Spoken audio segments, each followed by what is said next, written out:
Welcome to Famous First Times. We're back. Why are we back, Dom? We're back because Harry's got a book, hasn't he? Prince Harry, he's done it. He's one of the only people in the modern era to talk full on about his virginity. And other stuff as well. It's Other dick-related stuff. Yeah, he's been really open about his penis, so... We couldn't resist, we had to come back. It's been a couple of years. Fuck it. Harry's brought us back into the game. Brilliant. We're doing it in front of an audience, haven't we, today? Can we get a cheer from the audience? Hey! It's our old mate. Listen to the fucking enthusiasm pumping out of this crowd. Should we crack on? First off, what do you think of Prince Harry? Lovely bloke. Honestly, I think he's alright. I really don't know anything about the royal family, and I try to not take any of it in at all. So I've not got any opinion on him. Fuck me, man. I've deliberately avoided having any opinion on any of them. For decades, you thought this. I've had periods where I've really hated the monarchy. Yeah. But now I just don't want to think about them at all. But because this book came out, I've suddenly got a bit of an interest. Well, I don't like any royals, but I like how Harry's fucking shit up, doing things that royals shouldn't do. I like that. Yeah, okay. But ultimately, I want them all to be hung. Right. So you like him, but you want him dead? Yeah, it's weird though. I've never felt about anyone before. It's a new emotion for me. Anyway, let's crack on. First off, straight into his virginity story. Brilliant. Yeah, that's what people want to know about. Yeah. And after that, we're going to go into some drugs and some dick stuff as well. Give us some context. How old is he? He's 17. There's no reason for him to say it, which is this is the best thing. He shouldn't be saying this stuff. Anyway, come on. Anyway, here he is.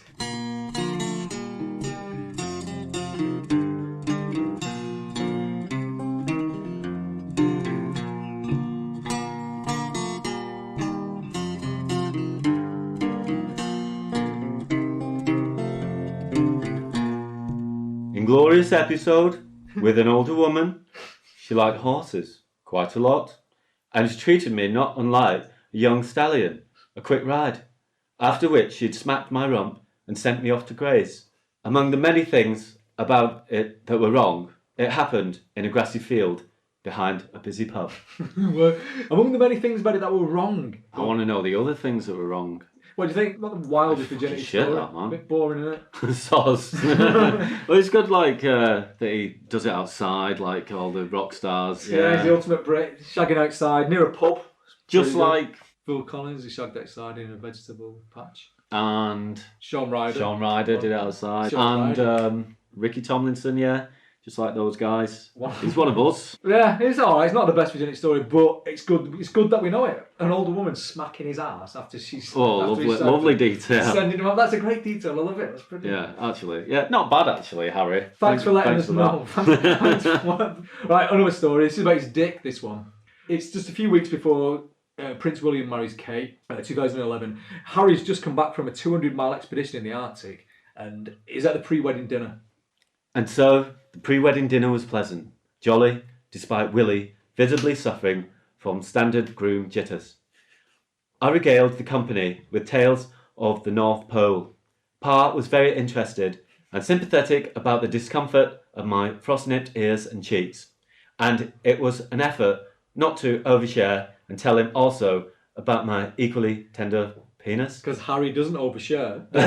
He doesn't tell too much.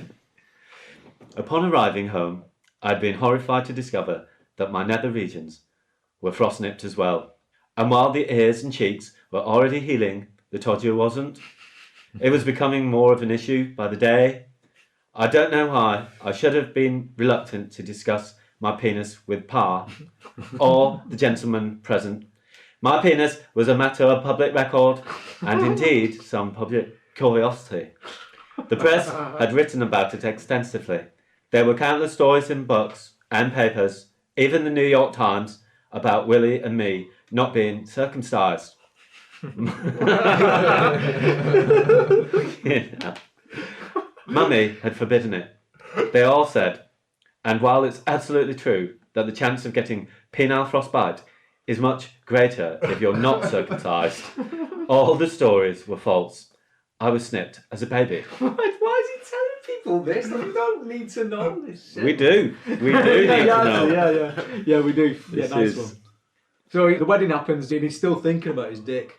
After being accustomed to having someone at my side, someone to model, I found myself terrifyingly alone, and a eunuch to boot. What was the universe out to prove by taking my penis at the same moment it took my brother? He's fucking around here, isn't he? Talking about his dick right next to his brother. He's been weird. He's been weird as fuck, man. Did he really think it's going to drop off? Probably had a boring life. He's trying to ham it up with a frostbitten dick. Probably a bit cold. We'll come back a bit cold.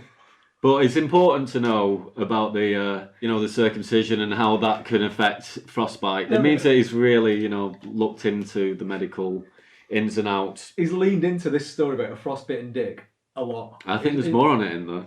Yeah, there is actually. Here's another story about it. He's ringing the soldiers who he did this charity walk with. They're still going on, and he has a phone call with them. Upon reaching the top of the world, the 4 wounded soldiers uncorked a bottle of champagne and they drank to Granny. They were kind enough to phone me and let me listen to their joy. They'd set a world record, raised a truckload of cash for wounded veterans, and reached the bloody North Pole. I congratulated them, told them I missed them, and I wished I could have been there. A white lie. My penis was oscillating between extremely sensitive and borderline traumatised. The last place I wanted to be was Frostnipistan. I've been trying some home remedies, including one recommended by a friend. She urged me to apply Elizabeth Arden cream. I don't know why I said it like that. My mum used that on her lips. You want me to put that on my todger? Fucking hell. It works, Harry. Trust me. I found a tube, and the minute I opened, the smell transported me through time. I felt as if my mother was right in the room. Then I took a smidge, and I applied it down there. Weird doesn't really do the feeling justice. What's fucking weird is that he's constantly talking about his mum and his dick in the same breath. He goes on about it like 3 times in that, doesn't it? While he's talking about his dick, he'll mention his mum just in passing. That's weird, that. Yeah, blame the cream, Harry. Blame the cream. It's not like you've got some weird crush on the people's princess. Okay, story from 2003. One night, I met a girl, chatted with her over drinks. I didn't know she was a page 3 girl. That was the accepted, misogynistic, objectifying term for young topless women, featured each day on page 3 of Rupert Murdoch's Satan. Okay, Harry. We get it. You woke. Fucking hell. I wouldn't have cared if I'd known. She seemed smart and fun. I left the club wearing a baseball cap. Paps everywhere. So much for carte blanche. I tried to blend into the crowd. I walked casually down the road with my bodyguard. We went through St James's Square and got into an unmarked police car. Just as we pulled away, a Mercedes with blacked out windows jumped the pavement and swiped our car, nearly slamming head on into the rear passenger door. The story in the papers the next morning should have been about Prince Harry nearly being killed by a reckless pap. Instead, it was about Prince Harry meeting a supposedly kissing a page 3 girl, along with much frantic commentary about the horrors of the spare dating. Such a fallen woman. Is that why he's called it spare? Like, say anything happens to Prince William, Harry's the spur. So right, okay, and that's what he's calling spare dating. Yeah. I'm running it home, innit, that he's poor Harry. Yeah. The press aren't writing about him in the right way. It's like, just don't read fucking tabloids. It'd wreck your head, wouldn't it? I feel sorry for him a bit. Yeah, but rule is, if you're famous, don't read any press. Just get a fucking grip, Harry. Stop listening to podcasts like this one and crying. What? Okay, so it's a story about drugs. This is when Harry first got into smoking weed when he was at school. You take a hit or two, you blow the smoke out of the window, and then move on to the next station, in rotation, until the spliff was gone. And then we'd all head on to one of our rooms and giggle ourselves sick over an episode or 2 of a new show like Family Guy. I felt an inexplicable bond with Stewie. Profit without honour. Hey, lame is that? Family Guy. Like Stew's my guy. Little Stewie. He's so me. Just because he's like a posh English guy. Yeah, with a bad attitude, yeah. Like, oh, that's me, that. Oh, I just don't like the thought of him like just engaging in commoners shit like watching Family Guy. yeah, leave It's like, that. stick to fucking... Like, what should he be watching? Brideshead Revisited. Downton Abbey. I knew this was bad behaviour. I knew it was wrong. Pass the spliff, mate. Oh, God, he's awful, man. One night, I took a big hit and gazed up at the moon, then down at the school grounds. I watched several Thames Valley police officers marching back and forth. They were stationed out there because of me. But they didn't make me feel safe. They made me feel caged. And just then, I saw something dart across the quad. It froze under one of the orange streetlights, and I froze too. And I leaned out the window. A fox! Staring right at me! Look! What, mate? Nothing! I don't know what's going on here. But is he in his own head? Yeah, he thinks he's chatting to a fox. Then it's like a real deep, meaningful moment. It's fucking bollocks, isn't it? I love it. I whispered to the fox. Hello, mate. How's it going? What are you on about? Nothing. Maybe it was the weed. Undoubtedly, it was the weed. But I felt a piercing and powerful kinship with that fox. I felt more connected to that fox than I did to the boys in the bathroom, the other boys at Eton, and even the Windsors in the distant castle. In fact, this little fox seemed like a messenger sent to me from some other realm, or perhaps from the future, if I only knew who sent it and what the message was. He thinks it's his mum, doesn't it? Yeah, that's what he's into, that, isn't it? His mum's the fox. Who from beyond the grave might send me a fox? And my mum is the fox. Foxy lady and lots of shagger. Oh shit, shit would be smoked weed with Harry. It'd be fucking rubbish, man. No, that bit'd be good. Like, alright, Harry was fucking on it around this time, so he was doing coke as well. of course, I had been doing cocaine around this time at someone's country house. During a shooting weekend, I'd been offered a line, and I'd done a few more since. It wasn't much fun, and it didn't make me particularly happy, as it seemed to make everyone around me. But it did make me feel different, and that was the main goal, feeling different. I was a deeply unhappy 17-year-old boy willing to try almost anything that would alter the status quo. You'd think coke would be Harry's drug, though, wouldn't you? Is that a posh cunt's drug? Nothing? Yeah, I suppose. Harry's troubled, doesn't he? How has he got all these issues? I don't know, and he's saying that he's not having fun, but do we believe him? Do you think he's having a good time and he's just lying? Yeah, this is just for the book. He just wants to like have people feel sorry for him. Probably having loads of fun on coke, and just like you want to make out that I shouldn't have done it because it just made me feel sad. But it's like he was just tearing it up every night. Wearing his Nazi costume. Yeah, he's having a fucking great time. Does he talk about that? He does a bit. Yeah, he explains it away by saying he put it on just to make Kate, Will's girlfriend, wife, laugh. Purely that reason, just to make her laugh. Because she's racist. Yeah, she finds Nazis funny, So probably. he's blaming her. Passing the book on to Kate. Yeah, weird, man. He blames Kate purely for it. But yeah, you're right, you know, because he couldn't say in this book, yeah, I tried coke, it was fucking mint. Yeah. Coke's the one. I mean, it's amazing that he's even talking about it, but yeah, he's got to downplay it as being a bit shit anyway. Yeah, because coke's like the bad man's drug. Whereas weed, mushrooms, they're all like, yeah, you can kind of get away with that. I think he enjoyed coke. I think you're right, actually. I think he did have a good time, and he's saying this for the book. Wait, he's got a bit more to say on it. Okay. This was what I told myself anyway. Back then, I could lie to myself as effortlessly as I'd lied to that courtier. But now I realised coke hadn't been worth the candle.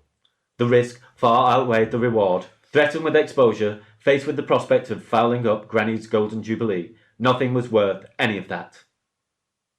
Yeah, bollocks. Not having a good time. Anyway, so after this, Harry claims to get really into psychedelics. He blathers on about it, changes his world, blah, blah, blah. Usual shit. Anyway, so at this stage, he goes to Courtney Cox's house from Friends. Oh, yeah? He goes to a party at Courtney Cox's house, has some mushroom truffles. Oh, fucking tripping with Corny Cox. That'd be awesome. And loads of stars. Apparently, a guy who played Batman was there. And he finds some mushroom truffles in the fridge, takes them. I remember, after a time, standing up and wandering back to the house to use the loo. Lovely room, I thought, shutting the door. I looked around. Beautiful hand soaps, clean white towels, exposed wooden beams, mood lighting.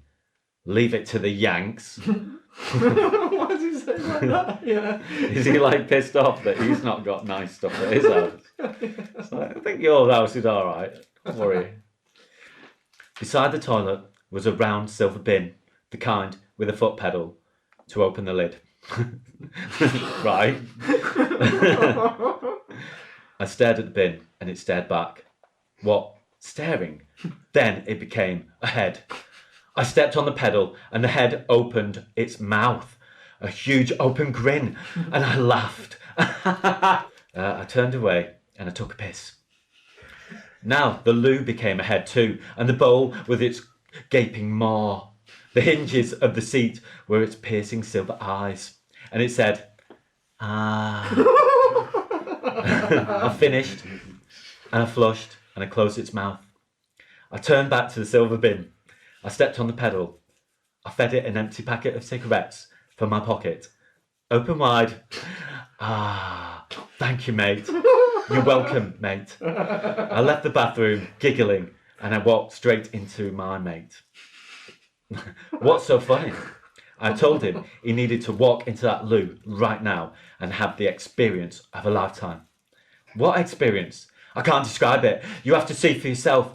I went to make myself another tequila. Minutes later, my mate appeared at my side and his face was white as a sheet. What happened? I don't want to talk about it. Tell me. A puffer jacket. It became a dragon in the loo. And it tried to eat me. Oh dear. You sent me into Dragon's Lair. Oh shit. Sorry, mate.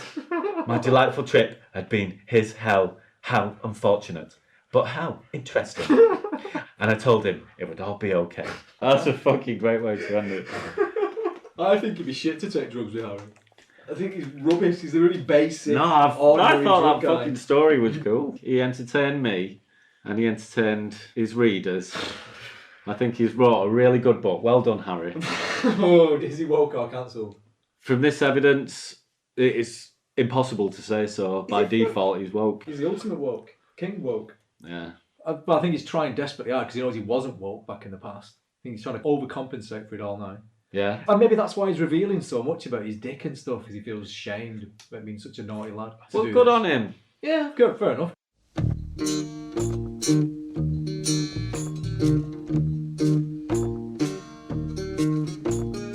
Cheers, that's it. Check out our OnlyFans.